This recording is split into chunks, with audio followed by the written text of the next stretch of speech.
Hey guys, how's everybody doing? Today is day 2 of my product photography challenge where I shoot the same perfume bottle just using different lighting. Today we are using speed lights. I actually own 2 of them, so we will utilize 2. Not trying to make the exact same shot as I did yesterday with the studio strobes, but we're going to do something very similar. The lighting will probably end up looking a little bit different. Yesterday I used 3 lights, now I've only got 2 to create the same kind of effect or something similar. And I hope to improve on some things that maybe could have been better yesterday. One thing I will tell you guys, I do have radio slaves. This is the receiver that you connect to the speed light. And then this part connects to my camera. That way I can fire these strobes when they're off camera. Okay, so I'm sitting behind the black background. I started getting things ready. I've cleaned up all the studio from the studio strobes. Let's put the speed lights in place and get today's shot going.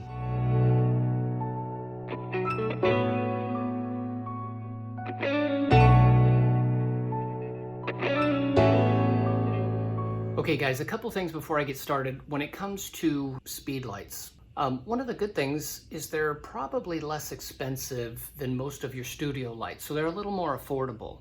They're also more portable. If the kind of thing you do is, wedding receptions or something, it's very light, it's very portable. Obviously, we can do something in the studio with them because I'm about to do that, but one of the drawbacks when it comes to that is there's no modeling light.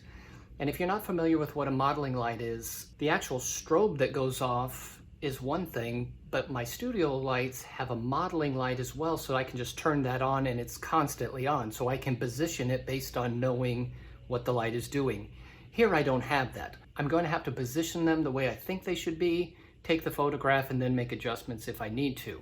Now I think that there are some speed lights that maybe do come with a modeling light. I'm not exactly sure what all of those brands are that have them, but I do think that there are some today that do that. Mine are simply Canon speed lights and they don't have that ability. But I think we can work around it. We'll just have to take the photograph and make our judgments based on that. The other thing that's a disadvantage with speed lights over studio strobes is they're rarely as powerful. So I don't have as much power coming out of my light. Yesterday I ended up at f14, I believe. Not sure if I'm going to be able to pull that off, but I would be totally happy with f8.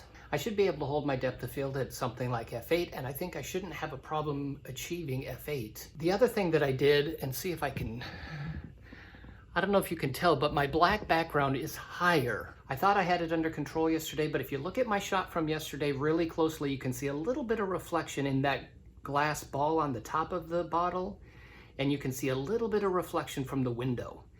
And I thought I had that under control, but I didn't. I left it in there because I didn't think it was vastly distracting, and if you didn't know to look for it, you might not have seen it. But if we're going to do glory and excellence, which we always strive for here, we're going to correct that today. So I just raised that up to block the window so that it can no longer catch a reflection.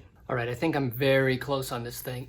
It looks very similar to yesterday's shot. It's a little bit different, but let me show you what I got going here. It's a little simpler setup, but I think it's working pretty well. Let me show you. I got the camera set up exactly the same way, 200 millimeters. I've been a little bit more precise with my card back there, so it's a little bit better. Everything's set up here the same. I've got one speed light over here as the main light, shooting through this parchment paper. I've got the one fill card over here, and in the back, I've got one speed light lighting up the background. Now my main light is on 1/8 power, manual setting, 1/8 power. And the background light I have on 1/4 power. Like I said, f8, 100 ISO. And I think I might just about have it. I'm gonna throw that in the computer, and the shooting part of today might have just gone a whole lot easier than even yesterday. Well, I guess that's a short video today. It worked out pretty well. I'm gonna go do the normal retouching like I did yesterday, just some little cleanup scratches and stuff that are on the bottle, being that it's a cheap bottle. It's got some little dings and stuff on it, so we'll go fix that.